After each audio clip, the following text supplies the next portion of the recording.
Welcome back my YouTube channel. आज आपको बताएंगे दोस्तों बकेट लीकेज है क्या। आपने बिल्कुल सही देखा थंबनेल पे, बकेट लीकेज। ये कोई बाल्टी लीकेज की बात नहीं हो रही कि बाल्टी में लीकेज हुआ पड़ा है, बाल्टी की बात नहीं है यहाँ पे। इस पे दोस्तों बात है कि किस तरीके से आपके पास कस्टमर आता है लेकिन कस्टमर चला जाता है, कस्टमर आता है कस्टमर चला जाता है, कस्टमर आता है कस्टमर चला जाता है। सबसे बड़ी दिक्कत ये है कि जब हम स्टार्टअप पे होते हैं हमसे कस्टमर कंट्रोल नहीं हो पाता। कस्टमर कंट्रोल का मतलब ये हुआ कि जब आपके पास कोई आया, सीधी सी बात है कि जब कोई आपके पास आया, उसने एक बार प्रोडक्ट को परचेज किया या आपकी सर्विस को एक बार लेने के बाद वो आपके जब नेगेटिव बोलता है तो आप इसी को बोलते हैं बकेट लीकेज। मतलब बकेट लीकेज का मतलब ये हुआ कि बाल्टी के ऊपर से पानी डालते हैं, नीचे से निकल जाता है, कस्टमर ऊपर से डालते हैं, नीचे से कस्टमर निकल जाता है। इन आउट जब होता है उसी को बोलते हैं बकेट लीकेज। आज दोस्तों इसी पे डिस्कस करेंगे कि इसको आप किस तरीके से इंप्रूव कर सकते हो। देखो बकेट लीकेज को अगर आप थ्योरेटिकली पढ़ोगे तो बहुत ही बड़ा एक कॉन्सेप्ट है, लेकिन इसको बहुत ही नैरो में लेके आए हैं, बहुत छोटे से में डिफाइन करेंगे आज की बकेट लीकेज है क्या। तो चलो दोस्तों डिस्कस करते हैं इसके ऊपर। तो सबसे पहले हम लोग बात करेंगे कि यहाँ पे मैंने लिखा है बोर्ड पे, ध्यान से देखिए, बकेट लीकेज।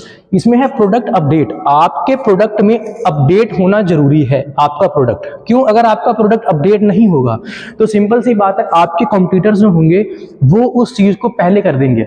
जैसे मान लीजिए नोकिया, एग्जाम्पल के तौर पे आप नोकिया को देख सकते हैं। नोकिया ने अपने आप को अपडेट नहीं किया। आज उसके पास कोई भी कस्टमर ऐसा नहीं है जो पहले से जिसने नोकिया खरीदा हो दोबारा से वो नोकिया खरीदने जाए।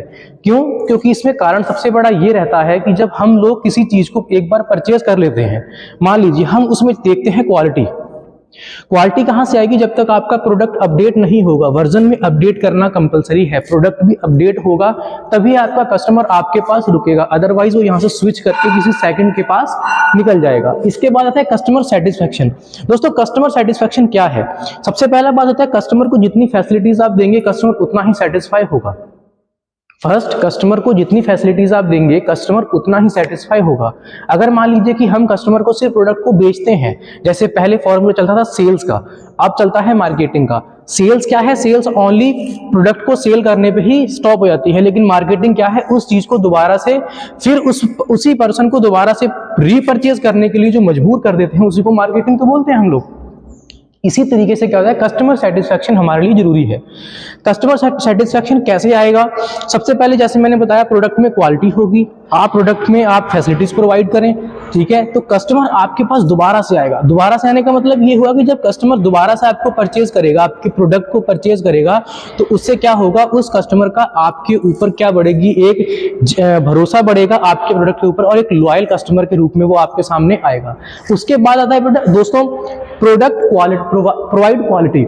आप अपने प्रोडक्ट में क्वालिटी दीजिए, आप अपने प्रोडक्ट में क्वालिटी दीजिए। क्वालिटी का मतलब सिर्फ ये नहीं होता कि आपका प्रोडक्ट दिखने में अच्छा हो, आपका प्रोडक्ट कॉम्पिटिटर से किस तरीके से दिखता है।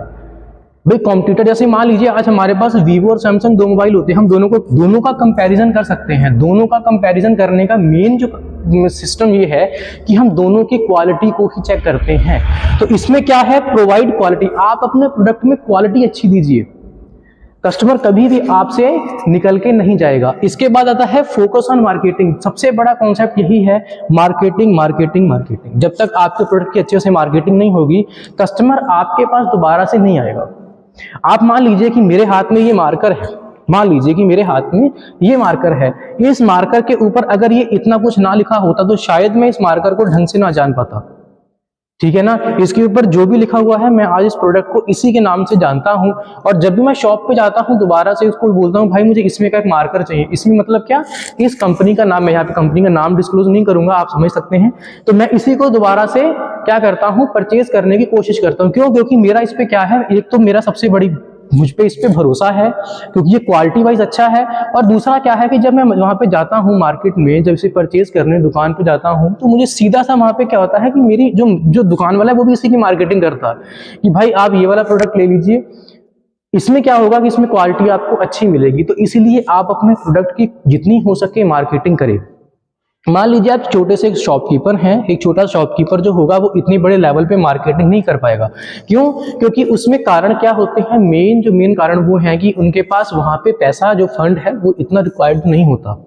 ठीक है। तो उसमें सबसे मेन है कि आप होर्डिंग्स पैम्पलेट जो है छपवा के आप अपने जितने भी नियर मार्केट में जो आपके कस्टमर, वो जो पास में कस्टमर हैं, आप उनको दे सकते हो। कस्टमर आज नहीं, कल नहीं, परसों कभी ना कभी आपकी शॉप पे या आपके पास वो दोबारा से जरूर आएगा। तो बकेट लीकेज जो आज था जो कॉन्सेप्ट आपको मैं समझाने आया था, तो बकेट लीकेज का मेन जो मोटो है वो यही है कि कस्टमर आता है लेकिन कस्टमर चला जाता है। आप सब जानते हैं कि कस्टमर को, नया कस्टमर ढूंढने से ज्यादा जो खर्चा, जो बहुत कंपनी की कॉस्ट बढ़ती है, क्योंकि नया कस्टमर जब आप ढूंढने जाओगे तो क्या होगा, आपको दोबारा से सारे के सारे फॉर्मूलाज यूज करने पड़ेंगे। लेकिन दोस्तों ऐसा नहीं होता। अगर आपके पास एक लॉयल कस्टमर है तो वह कस्टमर दोबारा से आपके प्रोडक्ट को परचेज करेगा। इससे बढ़िया और कुछ नहीं हो सकता। क्यों? क्योंकि जब माउथ टू माउथ मतलब एक आदमी जब दूसरे के साथ क्या करेगा, आपके प्रोडक्ट को एडवर्टाइज करेगा, आपके प्रोडक्ट की एडवर्टाइजमेंट करेगा, तो उसी से आपको क्या होगा, कस्टमर ऑटोमेटिक दोबारा से मिलने शुरू हो जाएंगे। ठीक है दोस्तों, आज की वीडियो जो थी वो थी बकेट लीकेज के ऊपर। आई होप कि आप सभी को वीडियो अच्छी लगी होगी और समझ में भी आया होगा। आप सबसे रिक्वेस्ट है कि हमारे चैनल को सब्सक्राइब, लाइक एंड शेयर जरूर करें दोस्तों। और इसी तरीके से आपको और भी अच्छी टॉपिक्स के ऊपर जितने